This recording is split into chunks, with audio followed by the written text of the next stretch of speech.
The nursery was alive with sound, chirps, low rumbles, and the steady rhythm of alien breath. Dr. Mara Keller adjusted her translation band, still amazed that the Yrr'kathi entrusted a human to teach their cubs. 6 limbs, fur patterned like shifting smoke, and eyes that glowed amber in the dim light. They looked every bit the predators their reputation promised. One of them, smaller than the rest, crept closer. Shah, the bold one. Its tail lashed playfully as it crouched low, pupils narrowing. Mara recognized the look. Any zoologist would. It was the universal expression of mischief. Then Shah growled, a deep, rumbling sound that vibrated through the floor. The other cubs froze. The attendants, tall and furred, went silent. This was no ordinary play noise. It was a challenge. Mara didn't think. Instinct leapt first. She lowered her posture, locked eyes with the cub, and growled back, low, steady from deep in her chest. For a heartbeat, no one moved. Then Shah made a sound halfway between a chirp and a yelp, rolled onto its back, and showed its pale belly. Total submission. Gasps rippled through the room. The elder attendant blinked, her fur flattening in disbelief. She answered true. The elder murmured in the Yrr'kathi tongue. Mara blinked, heart hammering. What did I just answer? The elder's fangs flashed in something that might have been a smile. A challenge of the hunt. You have claimed the place of kin, not prey. Shah reached out one paw and patted Mara's boot, chuffing softly. Around them, the other cubs began to purr. Mara exhaled slowly. Well, she whispered, so much for first contact protocols. And somewhere deep inside, something ancient in her, something human, purred right back. The summons came before sunrise. 2 Yrr'kathi sentinels escorted Dr. Mara Keller through corridors of polished bone and woven light until she stood before Elder Yrr'kathi, the matriarch of the enclave. Her fur shimmered silver in the low light, her gaze steady as a blade. You growled. Yrr'kathi said simply, voice like a purr wrapped in thunder. Mara swallowed. It seemed like the right thing to do at the time. The elder tilted her head. To growl is to declare power. No prey creature growls at a Yrr'kathi and lives. Mara met her eyes despite the instinct screaming not to. Where I come from, we had predators too. Sometimes standing your ground means survival. A slow rumble spread through the gathered elders.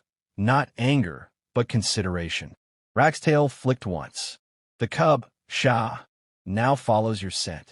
You are marked as pack. That cannot be undone lightly. Mara blinked. Pack.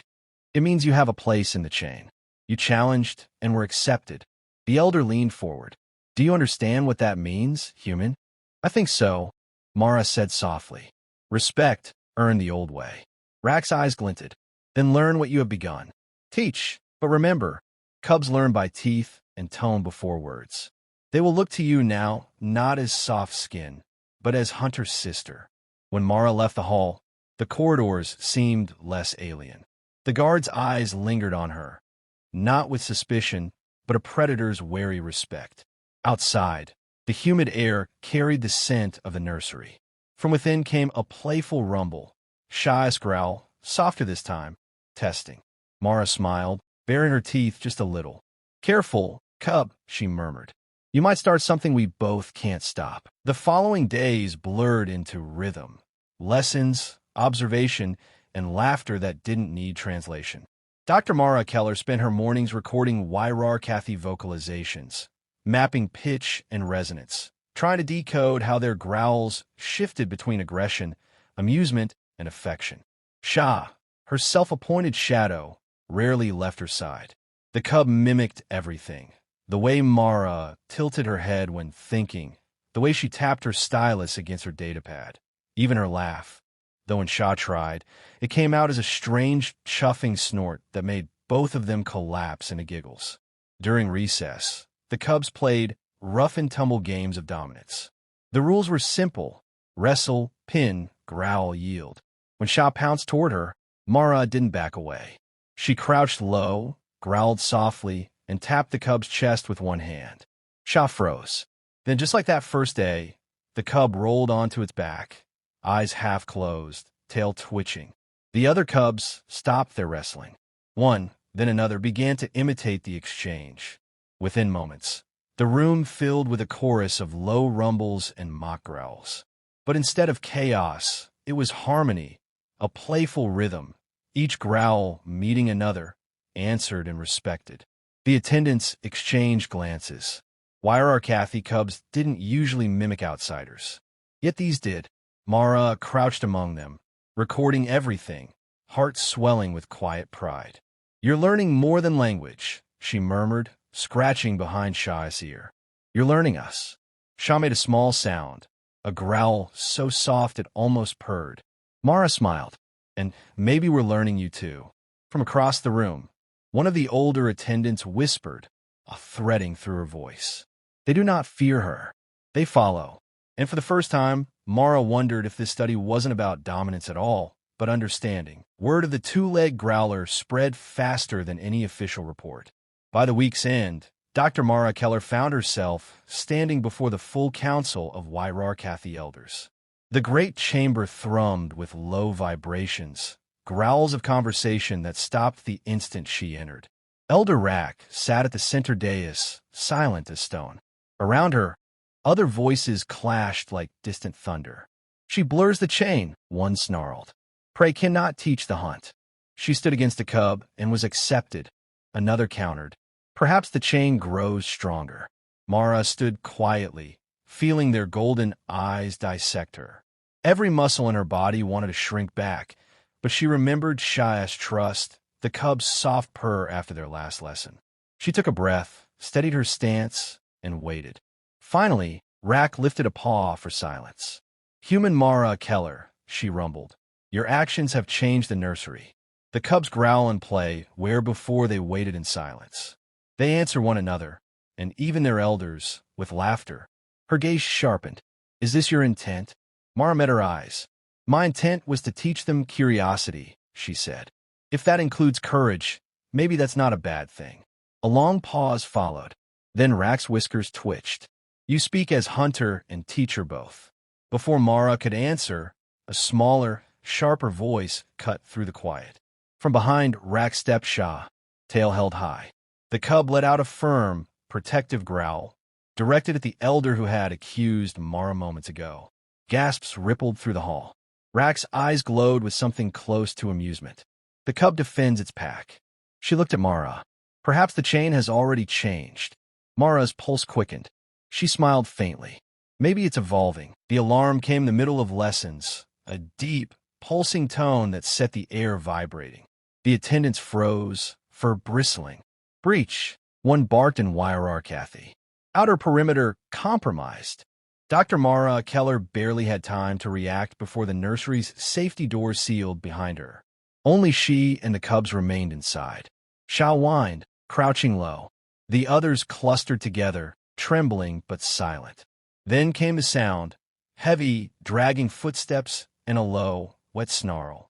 Through the transparent wall, Mara glimpsed it. A jungle predator, scaled and massive, its mandibles clicking as it sniffed the air.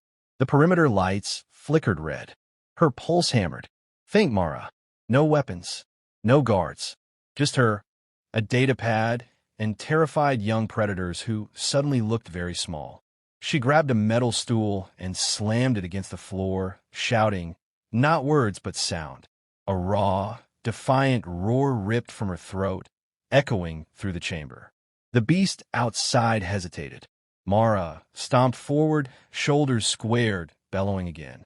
Every instinct screamed at her to run, but she stood her ground, voice shaking the air until the cubs behind her started to join in, a chorus of small, brave growls. The creature's mandibles clicked once more. Then it backed away, vanishing into the undergrowth. Silence fell. Mara's breathing came hard and fast, her throat raw. The doors slid open. Guards stormed in, weapons raised.